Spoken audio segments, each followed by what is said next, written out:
Second time ভর্তি পরীক্ষা যদি বন্ধ করা হয় এতে স্টুডেন্টদের লাভ নেই, লাভ হয় সত্যি বলতে বেসরকারি ইউনিভার্সিটিতে। এখন আমাদের তো সেখানে আরেকটা সময় মানে একটা সুযোগ দেওয়া উচিত যেন আমরা আমাদের মেধাটাকে প্রকাশ করতে পারি, আমরা যেন আমাদের মেধাটাকে সব বহির্বিশ্বের কাছে নিয়ে আসতে পারি যে না আমরাও পারি। 3টি কারণ ঠিক আছে, এর মধ্যে একটা কারণ ছিল যে প্রশ্নপত্র ফাঁস। এটা কোনো যৌক্তিক মানে দাবি হতেই পারে না, কথা হতেই পারে না। এটা তৈরিও করে না স্টুডেন্টরা, এমনকি এটা বিতরণ তাও স্টুডেন্টরা করে না, এটা স্বয়ংসম্পূর্ণভাবে প্রশাসনের দায়িত্ব।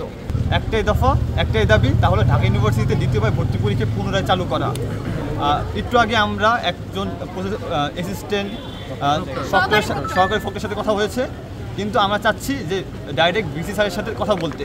আমরা কোনো বিশৃঙ্খলা চাই না, আমরা চাই স্যার আসবে, তাদের সাথে 2-3 মিনিট আমরা কথা বলবো, স্মারকলিপি তার হাতে জমা দেবো, এইটুকু শুধু আমরা চাচ্ছি আপাতত। আমরা যদি অন্যান্য স্বায়ত্তশাসিত যেসব ভার্সিটি আছে, Jahangirnagar university, Rajshahi university, Chittagong university, এমনকি গুচ্ছতেও সেকেন্ডে ভর্তি পরীক্ষা রয়েছে, এমনকি ঢাকা ইউনিভার্সিটিতে কিন্তু শুরুতেও ছিল, পরবর্তীতে 14-15 সালে তা বন্ধ করা হয়। সেকেন্ড টাইম ভর্তি পরীক্ষা বন্ধ করা কিন্তু একটা বৈষম্য। কারণ আপনি বলেন এর উদ্দেশ্যটা কী হতে পারে? সেকেন্ড টাইম ভর্তি পরীক্ষা যদি বন্ধ করা হয় এতে স্টুডেন্টদের লাভ নেই, লাভ হয় সত্যি বলতে বেসরকারি ইউনিভার্সিটিতে। সেকেন্ড টাইম ভর্তি পরীক্ষা বন্ধ করার মাধ্যমে পরোক্ষভাবে সেকেন্ড টাইম বিশ্ববিদ্যালয়ের স্টুডেন্টদের ভর্তির প্রতি চাপ দেওয়া হচ্ছে।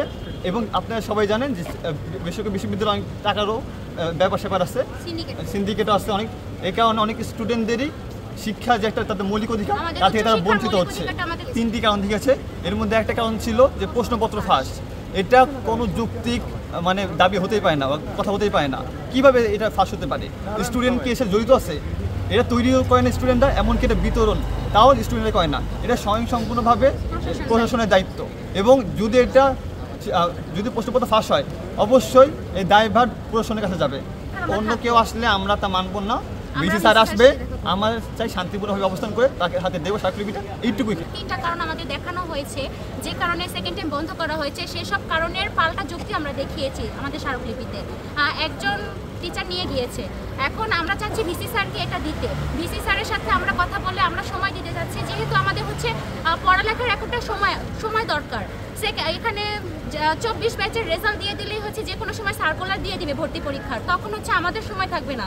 এখন আমরা চাচ্ছি আমাদের একটা সময় দেওয়া হোক নির্ধারণ করে, যে এই সময়ের ভিতরে আমরা জানাবো।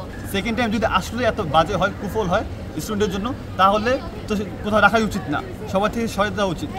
ঢাকা ইউনিভার্সিটি সবার আবেগের জায়গা, এখানে অবশ্যই আমি মনে করি অন্যান্য বিশ্ববিদ্যালয়ের মতো ঢাকা ইউনিভার্সিটিতেও সেকেন্ড টাইম থাকা দরকার।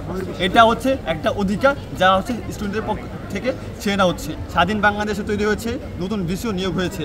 আমরা বিশ্বাস করি ফ্যাসিবাদী সরকার মূলত এই সিন্ডিকেটের বিষয় ছিল, এবং আমরা চাচ্ছি ইনশাল্লাহ। এবং এছাড়াও আমরা কিন্তু এমন আজকে প্রথমবার আসছি, আমরা যারা হচ্ছে কেন্দ্রীয়ভাবে আসছি প্রতিনিধিত্ব করছি, তারা এর আগেও একবার স্যারের সাথে দেখা করেছি, তাকে শুভেচ্ছা জানিয়েছি এবং তাকে এই ব্যাপারে অবগত করেছি। ওই সময় দাবি নিয়ে আসিনি, আজকে আমরা স্মারকলিপি নিয়ে আসছি শান্তিপূর্ণভাবে তাকে দেওয়ার জন্য। এবং অবশ্যই আপনাকে এটাও বুঝতে হবে আগে ঘটনা আর এখন ঘটনা সেম না, সব কিছু পাল্টিয়েছে। ইনশাল্লাহ যৌক্তিক দাবি আমাদের। অসুস্থ থাকে অনেক সময় দেখা যায় যে পরীক্ষার হলে আসে, সব অভিজ্ঞতা থাকে না, নার্ভাসনেস কাজ করে, সময়ের একটা ব্যাপার আছে, সব কিছু মিলে হচ্ছে গিয়ে একটা এমন পরিবেশের তৈরি হয়, অনেকে হচ্ছে কনফিউজ হয়ে যায়, যার কারণে পরীক্ষাটা খারাপ হয়। আমি আমার নিজের কথাই বলছি, আমি নিজে অনেক কনফিউজ ছিলাম, অনেক নার্ভাস ছিলাম, যার কারণে আমার পরীক্ষাটা কিছুটা খারাপ হয়েছে। এখন এরকম অনেকেই আছে, অনেক মেধাবী স্টুডেন্ট আছে যারা এই কারণগুলোর জন্য অনেকে বাবা মা মারা যায়, বা অনেকে হচ্ছে অ্যাক্সিডেন্ট করে, বা অনেকে হচ্ছে অসুস্থ থাকে, এইসব কারণে পরীক্ষা মিস হতে পারে বা ব্যর্থও হতে পারে। এখন আমাদের তো সেখানে আরেকটা সময় মানে একটা সুযোগ দেওয়া উচিত যেন আমরা আমাদের মেধাটাকে প্রকাশ করতে পারি, আমরা যেন আমাদের মেধাটাকে সব বহির্বিশ্বের কাছে নিয়ে আসতে পারি যে না আমরাও পারি।